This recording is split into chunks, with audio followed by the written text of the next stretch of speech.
ඔන්න අදත් සුබම සුබ දවසක් කියලා ප්‍රාර්ථනා කරනවා ඔයගොල්ලන්ට. එහෙනම් අදත් මම ඔයගොල්ලන්ට ගෙනාවේ දිය ඇල්ලක් ගැන. ඒ තමයි ලක්ෂපාන දිය ඇල්ල. මෙම දිය ඇල්ල පිහිටා ඇත්තේද නුවරඑළිය දිස්ත්‍රික්කයේය. මීටර් 125ක් උස ඇති ලක්ෂපාන දිය ඇල්ල සමනල කන්දෙන් ආරම්භ වී මුලින්ම මස්කෙලියොවට වැටි ගලා ගොස් කැලණි ගඟට වැටේ.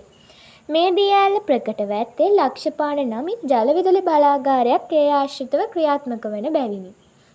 ලක්ෂපාන දිය ඇල්ල ආශ්‍රිතව විශේෂතා බොහොමයක් ඇත. ලක්ෂපාන දිය ඇල්ල ශ්‍රී ලංකාවේ උසින් 8 වන හා ලස්සනම දිය ඇලි වලින් එකක් ලෙස සැලකේ.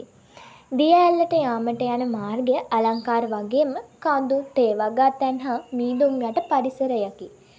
පරිසරිකව නිරවුල් හා ස්වභාවික ස්ථානයක් නිසා ගමන්කරුවන්ට, ඡායාරූප ශිල්පීන්ට හා සංචාරකයන්ට බොහෝ ආකර්ශනීය ස්ථානයකි. ඔන්න ඔය විදිහට තමයි අද මගේ වීඩියෝ නතර වන්නේ. මේ වගේ තවත් දැනුම ගොඩක් ඔයාලත් එක්ක බෙදාගෙන එන්නම්. තාම මම සබ්ස්ක්‍රයිබ් කළා නැද්ද? මාව සබ්ස්ක්‍රයිබ් කරලා තියාගන්න අමතක කරන්න එපා.